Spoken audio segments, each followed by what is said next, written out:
Is obesity a common factor for నీ pains? చాలామంది అడిగేది. నేను మీ డాక్టర్ హరీష్ కట్టముడి, శ్రీకర హాస్పిటల్స్, విజయవాడ. చాలామందిలో కూడా ఈ బరువు ఎక్కువ ఉండడం వల్ల నాకు మోకాలు నొప్పులు వస్తున్నాయి, బరువు ఒకటే కారణం అనేది అడుగుతూ ఉంటారండి. డెఫినెట్గా బరువు అనేది మోకాలు నొప్పులకి వన్ ఆఫ్ ద రీజన్. అది ఒకటే కారణం కాదు, బట్ అది ఒక కారణం. ఓకే, ఈ ఒబేస్గా ఉండడం వల్ల ఏమవుతుందంటే మన హైట్కి తగ్గ వెయిట్ ఎక్కువగా ఉండడం వల్ల ఆ బరువు అంతా కూడా మన హిప్ జాయింట్స్ మీద కానీ, నీ జాయింట్స్ మీద కానీ, యాంకిల్ జాయింట్స్ మీద కానీ పడతాయి.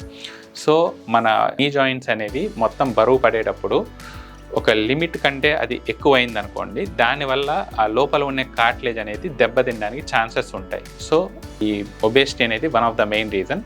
అది కాకుండా మనం చేసే పనుల వల్ల కూడా ఎక్కువ ప్రెషర్ మోకాళ్ళ మీద పడడం వల్ల కూడా మనకి ఆ మోకాళ్ళలో ఉన్న ఆ కార్టిలేజ్ డ్యామేజ్ అనేది ఎక్కువగా జరుగుతూ ఉంటుంది.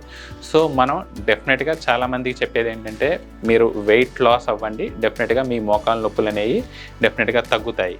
So either by food control, లేదంటే బై మెడికేషన్స్, లేదంటే ఫిజికల్ యాక్టివిటీ, లేదంటే రీసెంట్గా వచ్చినవి బెరియాట్రిక్ సర్జరీస్.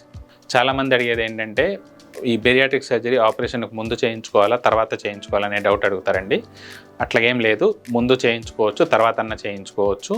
ముందు చేయించుకోవడం వల్ల ఏమవుతుందంటే, పోస్ట్ సర్జరీ కూడా మీ ఇంప్లాంట్ మీద ఆ వెయిట్ ఎక్కువ పడకుండా ఉంటుంది.